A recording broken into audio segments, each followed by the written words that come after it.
Moin Moin, hallo und herzlich willkommen zu einem neuen Video hier auf meinem Kanal. Heute gibt es hier eine Runde Shakes and Fidget und heute gibt es eine Special-Version, denn heute ist der Chris aka Ignil zu Gast. Jo, herzlich moin. willkommen. Freut mich, dass du am Start bist. Wir sind hier gerade im Kochstream live am Start und eigentlich wollten wir das Video letztes Mal schon machen, allerdings war es dann schon ein bisschen fortgeschrittene Stunde und deswegen ist es dazu nicht mehr gekommen. Der Chat ist natürlich auch am Start und wir haben heute eine Episode im Account von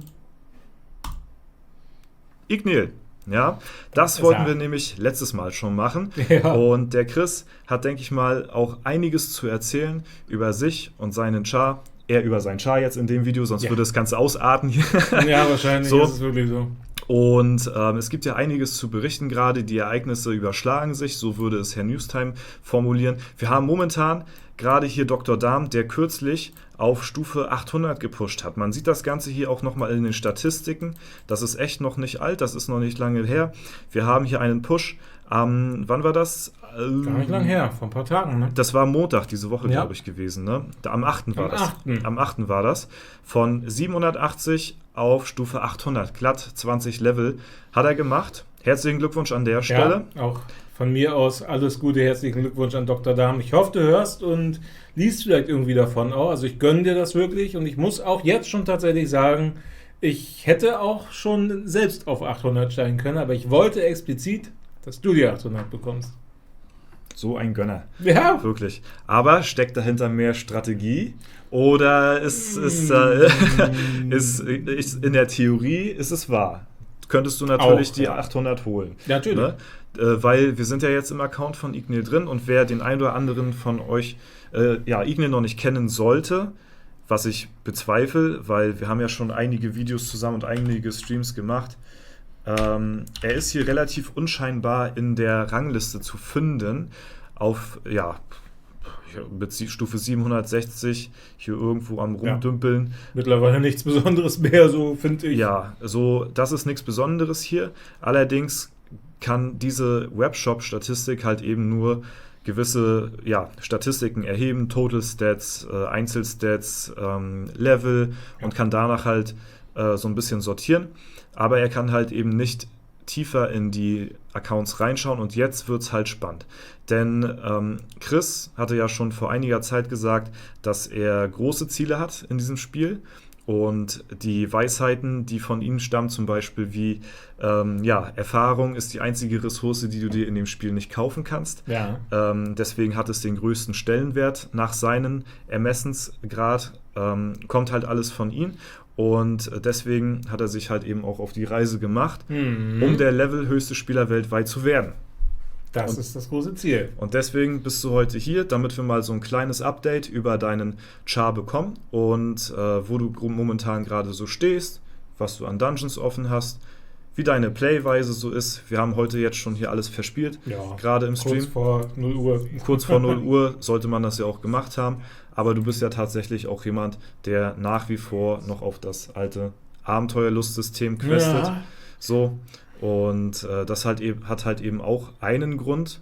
Ne? Da kannst du ja mal ganz kurz reinhaken, warum du das noch so machst und dann auf deinen weiteren Spielverlauf eingehst, bevor wir dann danach auf die Dungeons switchen, um zu gucken, okay, was hast du wirklich noch so offen? Ja. Also warum spiele ich tatsächlich noch Abenteuer? Leider ist es nach wie vor so, man kriegt halt einfach mehr Erfahrungspunkte in normalen Quests. Also diesen ganz klassischen Uralt-Dingern, dass du hier raufklickst und dann erscheint hier halt der NPC und dann wählst du nicht eine Expedition aus, sondern eins der 3 Standard-Quests. Und warum mache ich das? Wie gesagt, mehr XP. Will ich das so machen?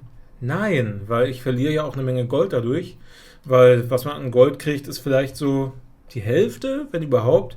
Und dadurch, dass ich eben ja auch nicht nur die kurzen Quests nehme für Gold, sondern eben auch wirklich manchmal Ich habe es auch schon mal im Stream dann gezeigt, da haben mich dann Leute auch gefragt, Mensch, warum hast du jetzt gerade eine 10-Minuten-Quest genommen? Du spielst schon Quests und dann noch eine 10-Minuten-Quest. Was Ineffektiveres gibt es ja überhaupt nicht. In 7, 8 Minuten ist ja auch wieder Alu. Da kannst du ja mal zwei Beispiel-Quests mal zeigen dann, ja. Und die Antwort ist, weil ich da doch die meiste XP bekommen habe. Und ja, ich könnte jetzt vielleicht auch also gerade mit den Quests, sagen wir mal 4 mal 16,5 Millionen, das sind, wie viel sind denn das? So 65, 66 Millionen? Irgendwie 66? Irgendwie sowas. Und da verliere ich ja, wenn ich jetzt 4 kurze Quests mache, sogar potenziell um die 50 Millionen Gold. Warum mache ich denn sowas? Macht ja gar keinen Sinn. Und es ist halt wirklich die banale Antwort, weil ich dann eben, ja, vielleicht so 50, 60.000 mehr Erfahrungspunkte dann im Durchschnitt dann, sage ich mal, bekomme. Und diese geringe Summe, weil ich sie halt nicht kaufen kann, will ich dann aber auch haben, weil es unkäuflich. Ich kann ja mir jetzt 10-mal auf den Drachengreifen holen, dann habe ich auch die Punkte, hätte ich auch wieder das Gold. 5-mal würde er reichen. Hätte ich das ja schon wieder. Sind zwar wieder auch 125 Pilze, aber du kannst dir theoretisch holen. Ja. Die Erfahrungspunkte werde ich mir nicht holen. Und das ist der einzige Grund tatsächlich, warum ich das mache. Und deshalb bin ich auch einer derjenigen, der wirklich sehr, sehr harter Verfechter davon ist, dass man diese alten Quests einfach abschafft. Weg damit, ich will die nicht mehr spielen. Und der Nachteil gegenüber allen, die jetzt Expeditionen spielen und dort eben das Gold dann mitnehmen, ist einfach viel zu groß. Das will ich nicht mehr. Deshalb große Bitte, Playa, schaff den Quatsch einfach ab. Ich will es gar nicht spielen, selbst wenn ich dadurch Erfahrungsvorteile hätte. Ich habe ja auch eine Idee, was man vielleicht für EP-Spieler machen könnte. Könnte ich ja vielleicht später nochmal zukommen mit den Expeditionen. Gerne. Aber da hätte ich auch eine ganz kleine Idee für. Macht's einfach bitte. Alle, die in der Umfrage und so, falls eine offen ist, ich weiß das gerade nicht. Nee, schade. nicht mehr. Ich hoffe, Leute, ihr habt alle dafür gestimmt, dass man den Mist abschaffen soll mit den alten Abenteuern. Es bringt halt einfach nichts und es quält mich jeden Tag. Ja, also nur für die Leute, die eventuell ein bisschen verwirrt sind, warum du überhaupt noch darauf spielst. Also es bringt halt wirklich marginal wenig mehr XP als durch die Expeditionsquest, aber du verlierst halt massig an Skill Points. Ja. Wirklich massiv. Gerade weil ja jetzt durch die Expedition du noch mehr Gold bekommst als durch das normale Abenteuerlustsystem. Ja. Es ist halt wirklich sehr verheerend.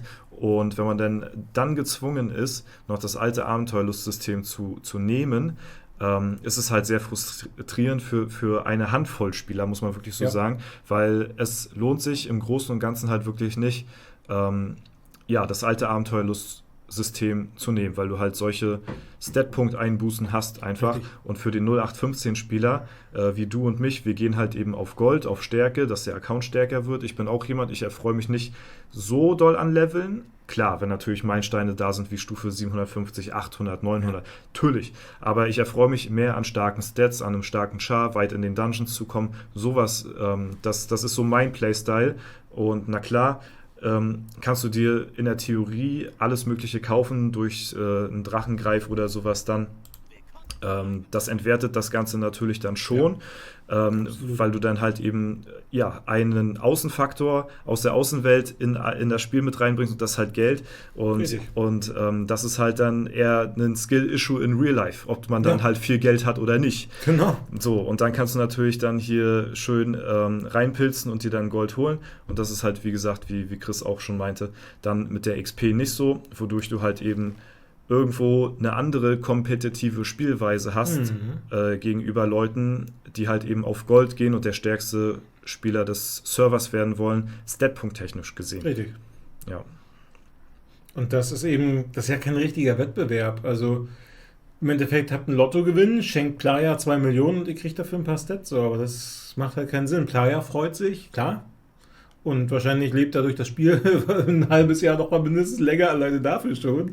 Aber es ist kein ordentlicher, fairer Wettbewerb, der wirklich viele Leute motivieren könnte auf Dauer. Man muss noch mal grundlegend dazu sagen, das Ding ist halt, du nimmst ja jetzt keine Dungeons hier auf deinem Account. Ne?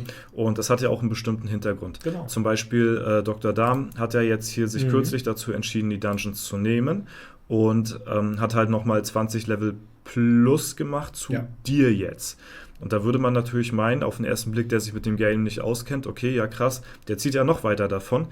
Das Ding ist halt aber einfach, dass es halt in dem Spiel eine XP-Kurve gibt, die halt ansteigt und wieder absackt. Ich habe hier noch so eine alte Grafik hier rumliegen, aber die ist noch relativ aussagekräftig, sag ich mal, wo halt eben der XP-Balken nach oben geht und dann ab der Stufe 393 wieder abflacht. Und ihr seht halt, je höher ihr im Level seid, desto weniger XP bekommt man. Das geht hier nur bis 700. Ich glaube, mittlerweile gibt es auch eine Statistik bis 800, aber die habe ich noch nicht.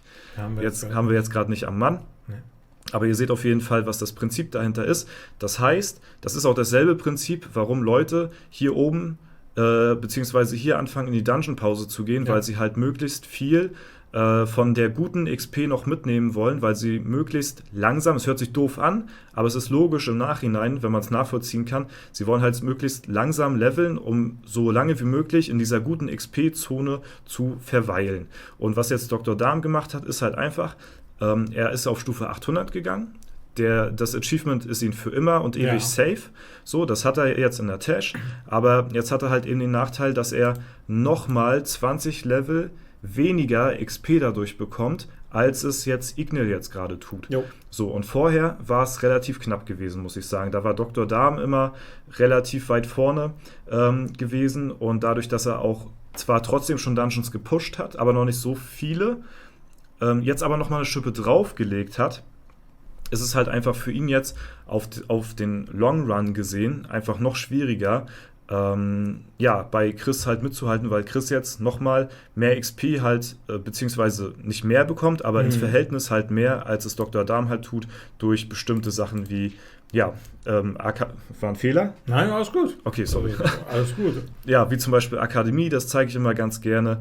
Leute, die halt eben von der Stufe her ein bisschen niedriger sind. Wir merken uns, du hast hier 32k bekommen. Auf deinen knapp 600er Account bekommst du hier momentan 115k. Das ist immer so das, was ich so vergleiche mit den Chars. Okay, auf Stufe 760 bekommt er irgendwas um die 32k, auf knapp 600 hier 115k. Ja. Und so geht das halt immer weiter runter. Und jetzt hat sich dadurch indirekt Dr. Darm ja ein bisschen selbst ins eigene Bein geschossen, dadurch, dass er noch höher gepusht hat. So, wie ist jetzt deine Einschätzung? Hat er sich jetzt dadurch, durch diesen Push jetzt hier, die nächsten Level verbaut in dem Sinne, weil du ja nach wie vor immer noch dieses langfristige Ziel im Kopf hast, der allererste Stufe Tausender zu werden. Wie rechnest du dir jetzt nach dieser bewusst entschiedenen Aktion von Dr. Darm jetzt seine Chancen aus? Okay, also erstmal muss ich natürlich sagen, großes herzlichen Glückwunsch an Dr. Darm. Ich hätte tatsächlich auch schon vor 1-2 Monaten, wenn nicht sogar schon vor 3 Monaten, auch schon die 800 schaffen können. Und ich habe eigentlich die ganze Zeit gewartet. Ich habe mir so gedacht, Dr. Darm, was ist los? Mach's doch! Weil ich hätte jederzeit auf 800 springen können, aber habe es nicht gemacht, weil einerseits, ja, ich spiele langfristig und zweitens muss ich jetzt wirklich ehrlich sagen, ich habe es ihm auch gegönnt.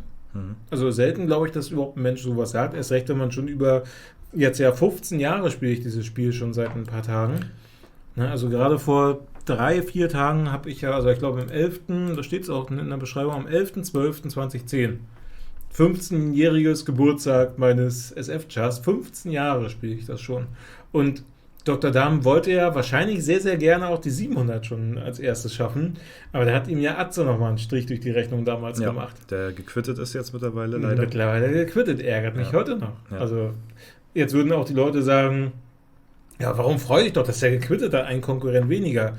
Ja, aber genau deswegen ist es ja ein Problem, weil es ist eben ein Konkurrent weniger. Es gibt auch nicht so viele. Nee, eben, es gibt nicht viele und es soll ja auch Spaß machen. Und nur wenn man Konkurrenz hat, macht eben das Ganze auch Spaß. Wenn ich jetzt jemand bin, ich bin der einzige Mensch auf der Welt, der mit, 30 Kegeln gleichzeitig jonglieren kann und macht damit einen Weltrekord. Ja, einerseits ist die ganze Welt mein Gegner mit diesem Rekord, andererseits bin ich vielleicht der Einzige, der das kann und es gibt da gar keinen Konkurrenzdruck. Vielleicht schafft einer 31 Kegel zu jonglieren.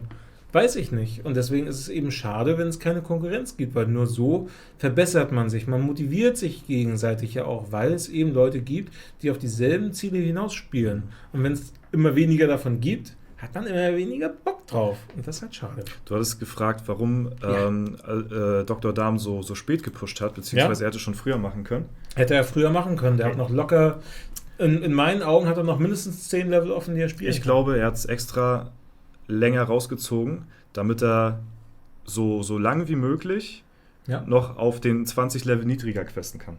Kann auch sein, ja. Aber es ist halt ein Risiko. Das ist halt maximales Min-Maxing, was er dann auf der Stufe betreibt. Aber er kann halt ein paar Tage dann länger auf 780 anstatt 800 questen. Ja, natürlich, macht Sinn. Aber es ist halt ein großes Risiko. Ich hätte auf die 800 springen können. Und ich vermute, ich weiß es nicht safe, aber ich glaube, 1, 2 Leute hätten es auch schon tun können. Ja, ist schon sehr knapp hier auf jeden Fall. Und daher war das ein großes Risiko. Deshalb weiß ich gar nicht, was ist jetzt so die Motivation von Dr. Dahm? Ja. Hat er noch richtig Bock, bis 1000 durchzuziehen? Oder sagt er sich jetzt, das war jetzt mein Moment im Spiel, jetzt spiele ich noch ein paar Monate weiter und quitte dann? Das würde ich zum Beispiel sehr schade finden. Dann würde ich wahrscheinlich auch schon auf 900 als erstes springen. Okay. Muss ich ganz ehrlich sagen. Okay. Weil ich da nicht mehr die Vorteile sehe einfach davon. Würde ich wahrscheinlich machen. Aber ich weiß nicht, also dieser Sprung auch zu dem Zeitpunkt, an dem Tag, war für mich schon ein bisschen überraschend, würde ich sagen. Ja, weil, wie gesagt, er hätte es früher machen können. Er hat sich jetzt dazu entschieden, das jetzt so zu machen. Und halt eben diese Spielweise zeigt mir auf 2 verschiedenen Art und Weisen auf, okay, er ist noch nicht ganz abgeschrieben, sich von dem 900er-Rekord vielleicht zu verabschieden oder so, weil dadurch, dass er das jetzt rausgezögert hat, den Push, kann er jetzt ja halt eben sagen, okay, diese Spielweise, die ich jetzt jetzt eben erwähnt hatte, er versucht halt so lange wie möglich das rauszuzögern, damit er noch lang wie möglich auf 780 questen kann. Ja. Das ist einmal. Und das Zweite, er wird wahrscheinlich auch noch Dungeons offen haben. Ja, auf jeden Fall. Und es hatte jemand unter meinem YouTube-Video letztes Mal geschrieben, unter dem Thema mit Dr. Dahm, dass er laut Gilden-Info intern irgendwie sogar halt auch noch Dungeons offen hat. Ja, und hätte er jetzt wirklich einen All-In-Push gemacht und hätte gesagt, okay, danach, das war's jetzt, nehmen den 800 mit und dann war's das, dann hätte er, glaube ich, meines Erachtens nach alle Dungeons gemacht. So hat er jetzt halt lange rausgezögert, plus er nimmt auch nicht alle Dungeons, wodurch er jetzt halt eben den Spielstil noch weiterhin vorlebt, okay, ich schöpfe noch nicht ganz mein komplettes Potenzial aus. Ja. Trotzdem hat dieser Push ihn ja ins Minus gebracht für die nächsten Stufen.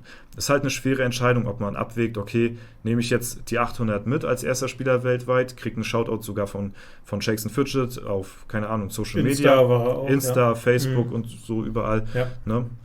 Natürlich auf Discord-Server und natürlich überall durchgegangen, auch in YouTube-Videos und so behandelt, Streams, alle gucken natürlich dann auf dich. Aber man muss natürlich auch sagen, man gibt auch ein Stück weit dann das Schwert aus der Hand, weil man halt eben, es ist auf der einen Seite cool und auf der anderen Seite gibst du ein bisschen Potenzial ab an den Spielern, die dir jetzt gerade quasi wieder in den Rücken sitzen. So, ne?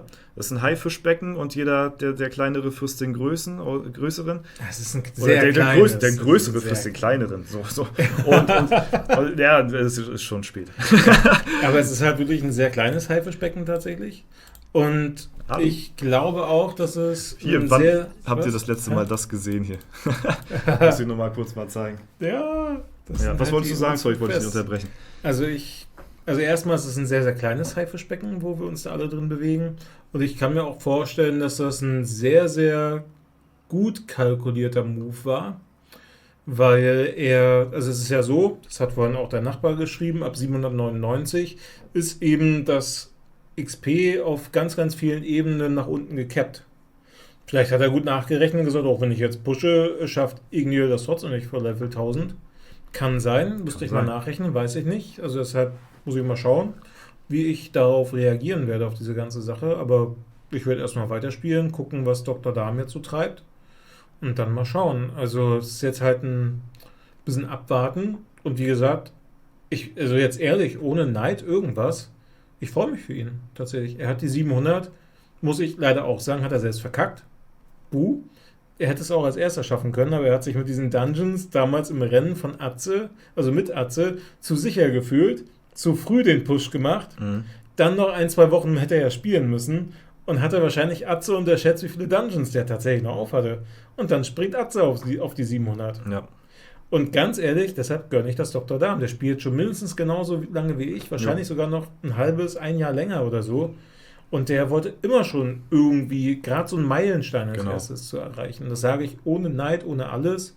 der hat sich das über die Jahre verdient. Und deshalb wollte ich ihm das nicht nehmen. Das Battle damals mit Atze war krass gewesen, weil das war wirklich ein Kopf-an-Kopf-Rennen. Ja, klar. Das habe ich noch im Kopf so ein bisschen und deswegen, das war schon bitter für Dr. Dahm. Deswegen auf jeden Fall seien jetzt die 800 gegönnt und natürlich auch hoffentlich auch für Chris, dass er auch, weil ich glaube, er gibt dir auch viel Motivation weiter durchzuziehen, weil es halt nichts bringt, wenn du alleine irgendwo an der Spitze bist. Nee. So, deswegen, wäre das schon cool, wenn er da auch hoffentlich, falls du das sehen solltest, dann auch bitte weiter durchziehen. Ja, Ja, das hoffe ich auch. Also ich glaube, viele würden sich jetzt sagen, ja Mensch, aber warum? Du musst doch hoffen, dass er aufhört. Das hoffe ich halt tatsächlich nicht. Ne? Also es ist eine Konkurrenz, muss ja auch nichts Böses sein. Ich muss ja nicht jemanden hassen, weil jemand besser ist in irgendeiner Sache als ich oder ein höheres Level hat oder sowas. Ja. Man kann ja auch die Leute, das meine ich jetzt wirklich ernst, damals gab es ja Bad News John, Don Serapio und so, Ja. den habe ich auf eine gewisse Art und Weise, ich will es nicht zu hochtrabend sagen, ich habe ihn schon irgendwie ein bisschen bewundert. Und deshalb war er für mich ein Konkurrent, aber ich habe ihn auf irgendeine Art und Weise auch auch wenn ich jetzt ein bisschen nur im Forum damals, im alten SF-Forum, so ein bisschen Kontakt hatte, er war für mich eben auch irgendwie ein Freund. Und so ähnlich, auch wenn ich habe noch nie ein Wort mit Dr. Dahm gewechselt, noch nie, aber für mich ist Dr. Dahm auch gerade durch diese, in meinen Augen, freundschaftliche Konkurrenz auch echt ein Freund. Ja. Und ich meine, vielleicht hasst er mich oder so, wenn er ganz cool ist. Ich gönne, also Dr. Dahm, ich gönne dir auch die 900 als erstes.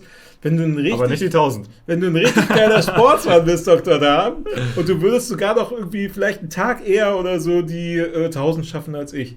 Wenn du mir die trotzdem gönnen würdest, so, dann würde ich sagen, das ist das ist der sportlichste Konkurrenzkampf aller Zeiten. Wenn wir das hinkriegen würden, ich glaube ganz ehrlich, dann würden wir so ein bisschen, vielleicht nicht in irgendwelche Geschichtsbücher eingetragen werden, aber ich glaube, das würde die Community richtig respektieren, glaube ich, wenn wir das so machen würden. Bin sehr gespannt. Also, weil gerade jetzt auch so das Thema aufkommt mit ab 800 flacht die XP-Kurve so krass ab, dass eventuell Dr. Dahm jetzt nicht alles verkackt hat, weil jetzt momentan sieht es halt so aus, als ob Chris jetzt so das Rennen hat, weil er jetzt mittlerweile 40 Level von der Stufe her halt hinter Dr. Dahm ist und halt 40 Level mehr XP bereit hat zum Questen, als es Dr. Dahm halt tut und 40 Level auf der Stufe, wer schon mal so hoch gespielt hat, weiß, das ist eine Menge, das ist lange und das ist eine lange Zeit und deswegen, ist das jetzt scheinbar unaufholbar, aber mal gucken, man muss halt schauen, wie sehr sich das abflacht.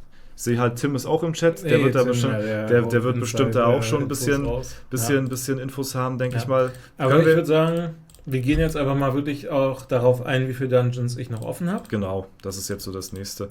Hier hätte ich gesagt, hättest du die wahrscheinlich angenommen, ne? Nö. Nee, hier hast du die meiste XP, die ist weniger. Und hier hast du 70k. Rechnen das mal 70, 7, 14, 21. Oh, gut, das ist die besser. 210, okay. Ja, also gut, dass du Expedition spielst. Ja. zu viel Rechenleistung. Als normaler Spieler hätte ich die aber genommen, weil 2 Minuten 30 meiste Gold.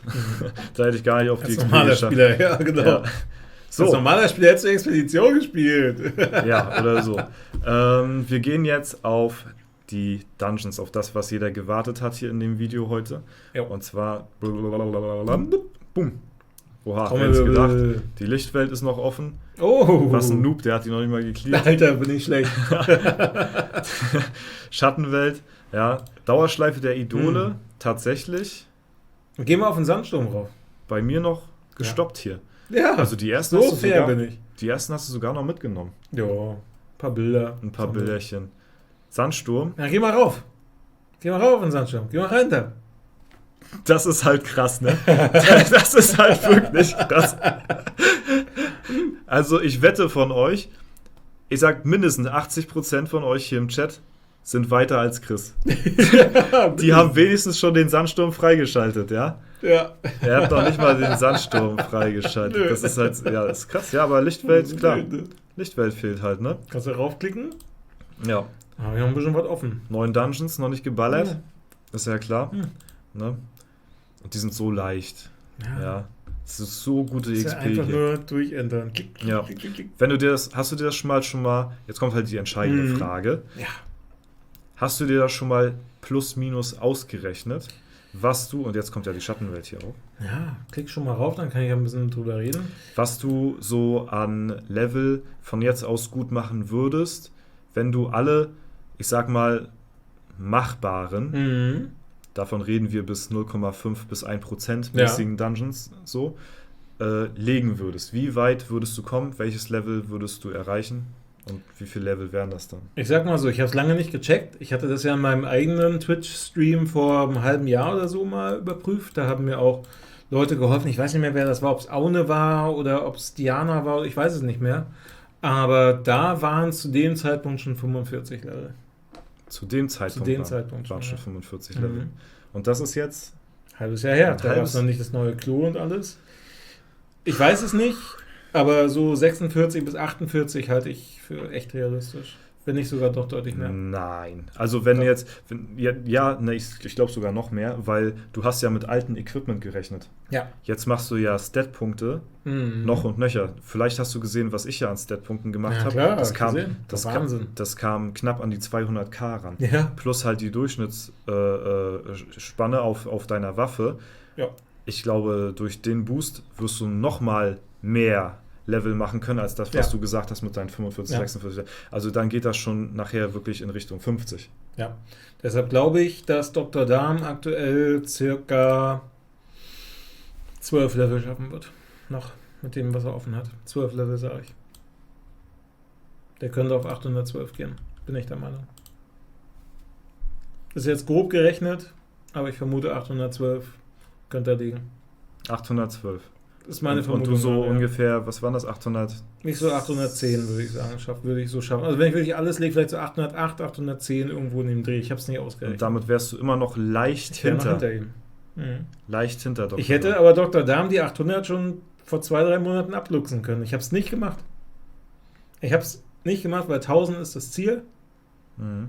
und darauf spiele ich weiterhin hinaus. Und wie gesagt, das ist jetzt halt eben, also noch bist du, also wärst du rein theoretisch, wenn da jetzt noch was, wissen wir halt nicht, ne? Das Ja. ist jetzt viel Theorie, beziehungsweise Überlegung, was er noch offen haben könnte, so, was du legen könntest, wärst du noch leicht behind, aber man muss halt sagen, Dr. Darm ist halt 40 Level vor ihm, Ja. aber im Rückschritt. Genau, daher hole ich ja jetzt schneller auf, weil er Genau, einen deutlich höheren Abstand jetzt zu mir hat. ja.